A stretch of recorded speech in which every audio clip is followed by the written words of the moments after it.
Welcome back.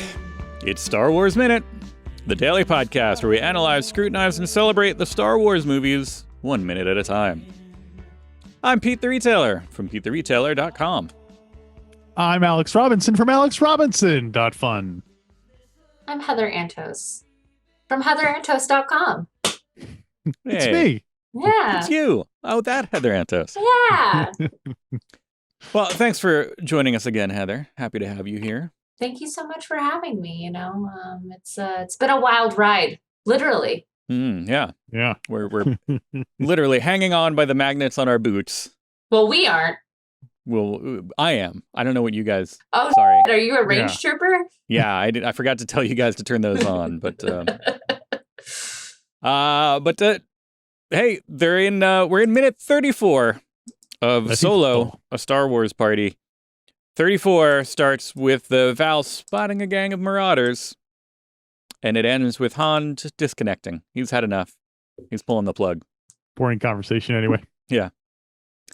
Well, and here, so they see Enfys Nest on the horizon, and we talked about this earlier, trying to see if at any point, is there a deception at hand? Does anybody use gendered language when talking about Enfys Nest? Because normally they say they or they say Enfys Nest.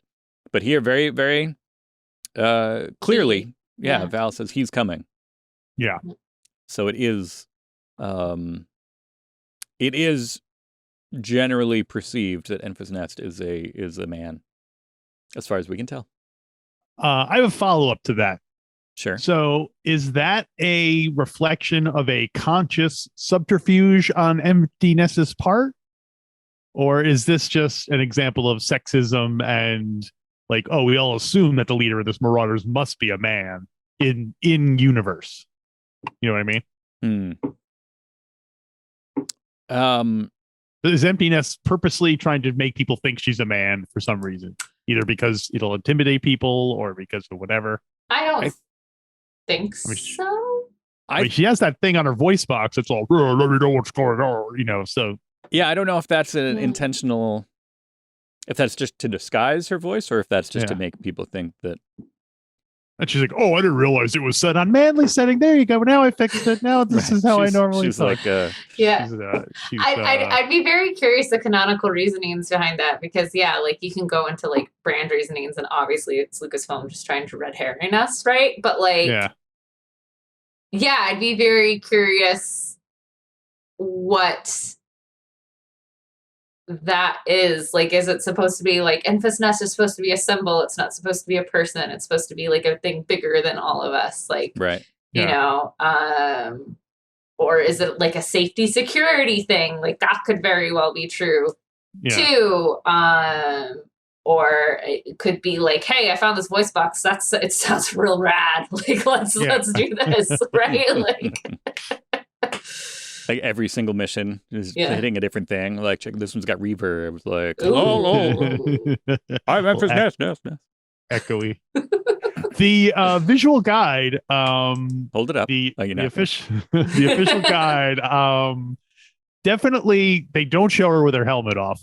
I'll spoiler alert. It's a lady. And they don't show her with her helmet off, and they put in a lot of things about like her Enfys Nest's loose flowing garments hide who they really are, and it's very mysterious. And they definitely are setting it up that it's going to be a big reveal as to who this person is in the book. Well, because the visual guides they come out usually before the film does, right? Like and so that's probably why they're That annoys me because it's not an actual visual guide then. It's its usefulness as a reference book is like harmed by the fact that like for 60 days it came out before the movie came out. And so for the rest of time it's, misinformation. But what can you do? They should have another one. Yeah, they should do like pages, like an addendum. That you can just like stick in there. There's like adhesive on part of it. Yeah, they did that the first time around. Anyway. Save this discussion for another time. At the beginning of the minute, Tobias shoots a speeder that's going by, And is the speeder like empty? Is this like the speeder that the guy jumped off to go fight Rio, and this is now his empty speeder that's just kind of trailing along? Or is there a guy? Is there someone on it? It didn't. I've watched it a couple of times, and it didn't look like there was anyone on it. Now this isn't the same. Anyway. In a little bit, there's a. Oh, you're right. Sorry, scratch that. I was looking at minute 35. Okay, you're right. Sorry about that. Sorry. Spoilers. There is one coming up. Yeah, it's coming up. Well, but I was going to say now you're never going to hear the end of that because that's what Beckett says. Like when he sees that Enfys Nest is there, he's like, his main concern is he's never going to hear the end of this. Right. Yeah. That's why he's planning on faking his own death. Right. So the Nest gang shows up. And everyone's like, "Oh, they're terrible. They're marauders and pirates." Dude, you guys are in the middle of robbing a train, and you're gonna cast judgment on someone else for being a pirate? Like, what's up? It's a hierarchy. Yeah, but they're doing it to get paid. They're not doing it to take work from other people. It's only allowed if we do it because we. Oh, I see. So, yeah, I guess so. It is they're marauders, pirates, like, and you're train robbers. Like, I don't. Yeah. Totally different. Different. I think it's what is it? Is it because they're stealing from the Empire and Enfys Nest is stealing from the man, like from like people? Like, I don't know. Like, is honor among thieves. That's the thing, right? Is so it? Like, no, there is no honor among thieves. Oh, okay. That's then never mind. I was drawing my comment. Marauders, pirates, speeder bikes. The writing. I do like that these speed. Are they speeder bikes? Are they swoops? What are these? Do we have a specific indication of what these are? A swoop bike. Swoop bike. Okay. Swoop bike. I do like that the swoops are. There it is. Different. They sound and look a little bit different than stuff we've seen before. I do like that it seems like it's a little bit ragtag because they're sparking. The swoops are sparking. They have little, bits where it looks like they're not maybe entirely held together, so you can tell they're a little bit of a hodgepodge, more like a rebellion. Yeah. They're an engine with a seat. According to Wikipedia, which I kind of like that description. And they sound. Well, I had a sound question here because when we first see them coming in, there's a brief moment where it sounds almost like there's a little bit of ululation or something, or like I had to wonder if that the sound of the bike, is that a new mechanical kind of a thing where we've grown past the kind of like that was everything for a little while, and this little bit in the mix, is this like a little like, or is this almost like a slowed down Jetsons car, or is this do you think that they maybe when they had the Raiders there, they thought about adding in them having like a battle cry of sorts, and then they thought it made it too culturally insensitive? That's like, well, we don't want to have these Raiders coming in and using something so like tied to a specific ethnic group, or because they're supposed to be just like the little people. They're supposed to be kind of just like made up of everyone, right? Yeah. So I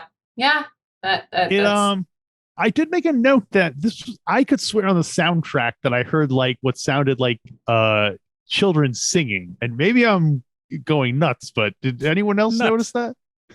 I didn't. I was wondering if this is the same sound we're talking about. You were listening to it at the playground. That's probably it. So that could have been. It's a slippery slide, Yeah. So there's no children on the soundtrack. Because I watched the movie recently, I didn't hear it, and this time I watched it, and I was wondering if we were watching like a different mix or something, or anyway. I clearly no one else knows what I'm talking about. I must have. It takes a lot for me to notice something on the soundtrack. So okay, but I'm saying you did notice this. Yeah, I was wondering if we're listening to the same thing and we're just hearing different. I'm hearing children singing, and you're hearing. No, what were the children saying? They were saying, "Kill them all." Kill them all. Something like that. But right. I could be imagining the whole thing. Could be. Yeah. Oh my goodness.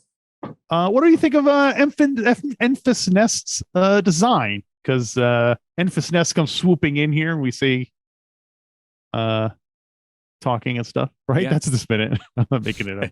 Yeah, I think it's cool. I think it's interesting because their design is very different than anything we've seen in Star Wars.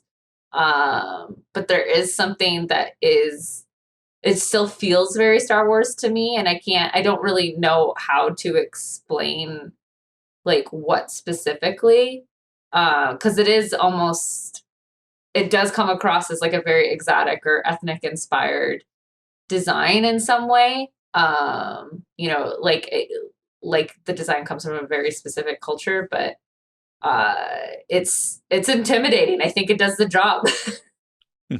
True.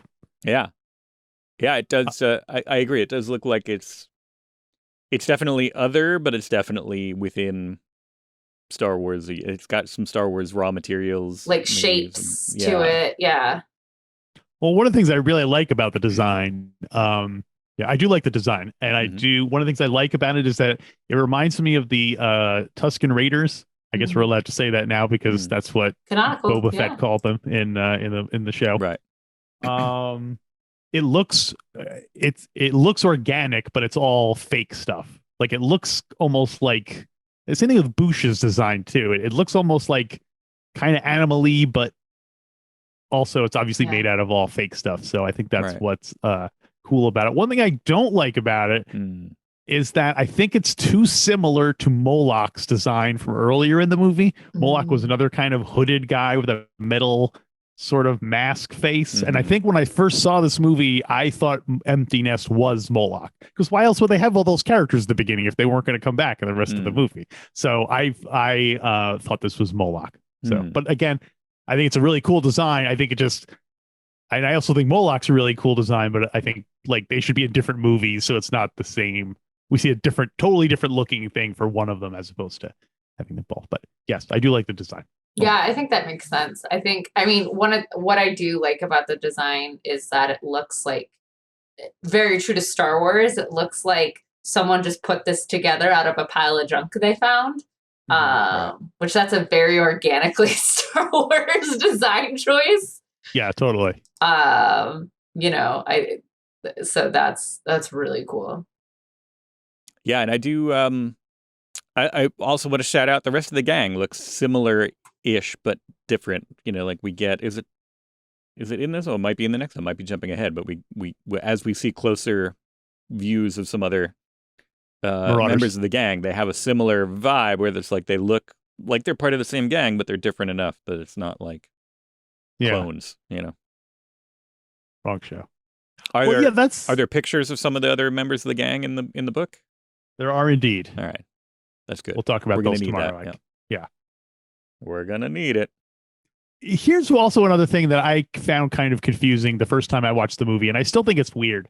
The Marauders are I didn't realize they were interplanetary. Like they go to different planets and terrorize people, which seems odd because I don't think of like a biker gang as that in that.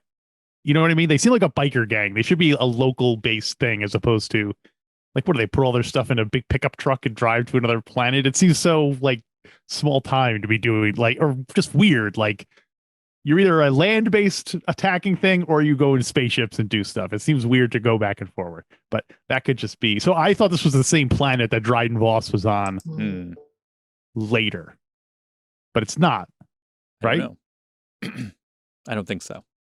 Okay. We'll find out. We haven't gotten there yet. Yeah.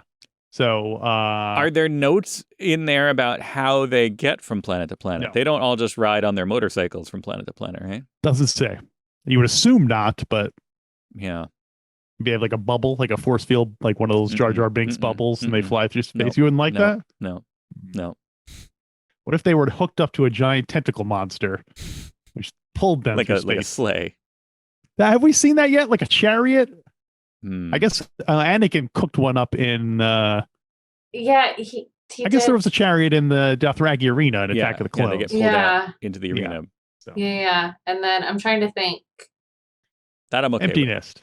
Anyway, but yes. Well, what about the name Enfys Nest? It's odd to use a word that's an English word. Nest. Yeah. Nest. Not like Solo. Not like Solo, no. Or no, Skywalker no. or anything like that. I guess it's, I don't know. Well, I've already got a record. I mean, that's not a word, right? Right. True. I've got a record as not liking the name just because Enfys Nest is speaking it's an awkward thing to roll off the tongue. Enfys Nest. But I guess that makes her more fearful. I'd be very curious where like both canonically, but also like just Kasdany, right? Where that name came from, like that, because that definitely feels like Star Wars generator more so than most things. Yeah. They should do a thing that it takes all your contact list and Tuckerizes them all so that you can put them in Star Wars things very easily. That would be a good feature. Now I'm looking to see if there's any notes of it in this batch of notes, bullet points that John Kasdan left, and I do not see Enfys.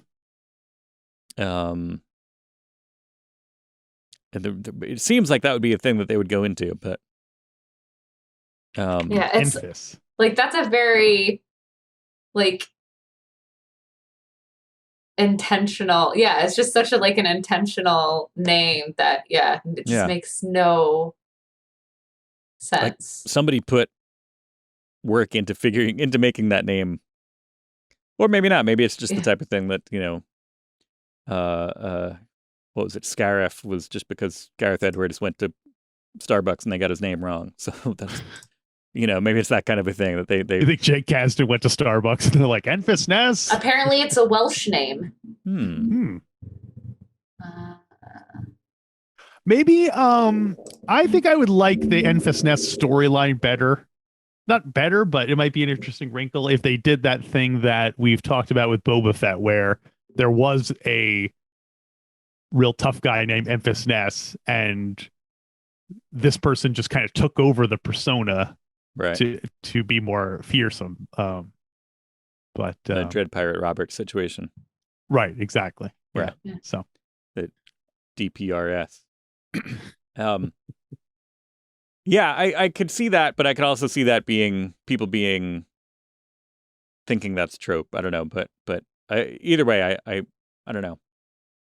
I like it the way it plays out. I do. We're here to nitpick, because that's our.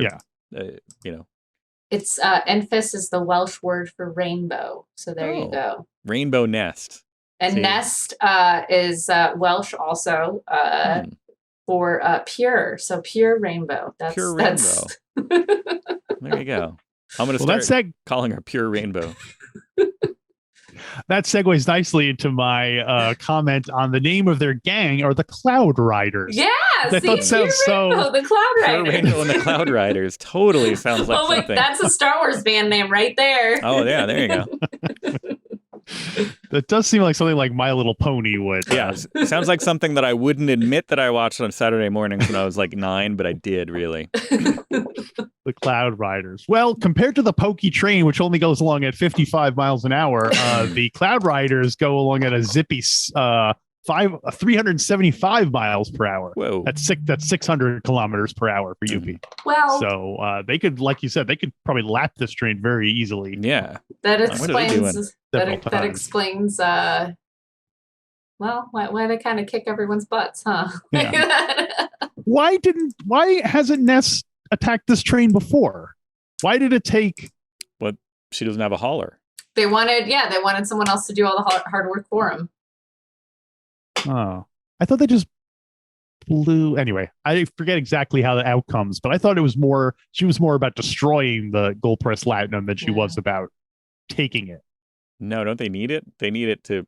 Yeah, maybe they need it to fund the rebellion, to get money to fund the rebellion.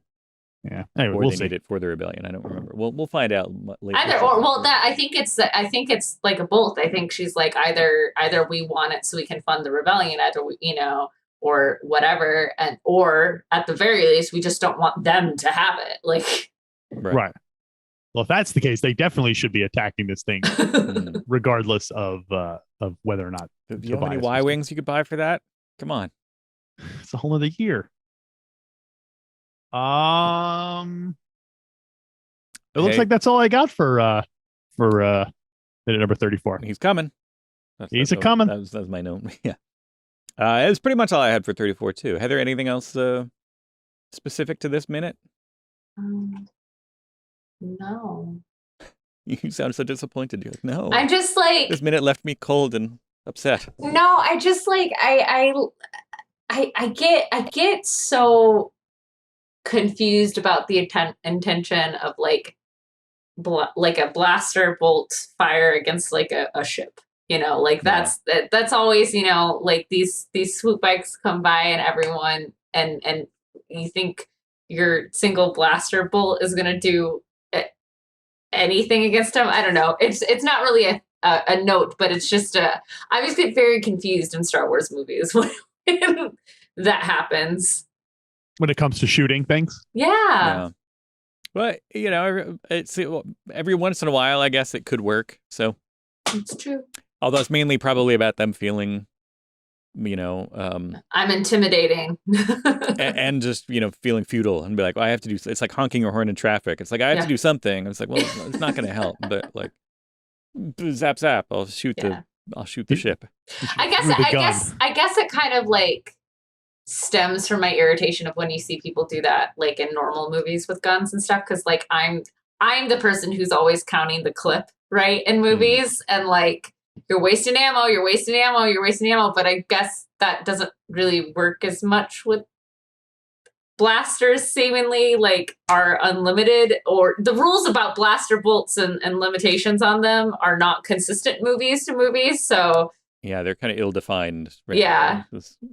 Until I'm sure at some point that might be a plot device. And then it'll be defined once it's like, oh, well, I was going to shoot them, but then my blaster was out of zap. Bolts. Yeah. Well, out of pew-pews. The Last Jedi kind of, they did it with fuel. They were the first ones to say like, oh, we're running out of fuel, but we've never seen like a thing. Yeah, but we've never seen anyone running out of ammo yet, have we? I don't think so. Well, until now. Star Wars. Star Wars minute. Star Wars. But yeah, that tempted to just roll with that and end the show there. But well, I'll say we can wrap it up. We can say, you know what? If you want to tell us about how do you feel about Enfys Nest, the design, the name, anything like that? We already said you can call us, but you know what? You can also find us on social media. We're at Star Wars Minute on Twitter. We're at the Star Wars Minute on Instagram. StarWarsMinute.com/Facebook will get you to the Star Wars Minute Listeners Society, which is the place to go to talk to like-minded fans. Don't worry, Alex isn't there. And then tell us all you want about things that we got wrong, things that we got right, things that you liked, things that you didn't like. Mainly the things you liked. But you can do that in any of those places, then meet us back here tomorrow for a brand new Star Wars Minute. Star Wars Minute.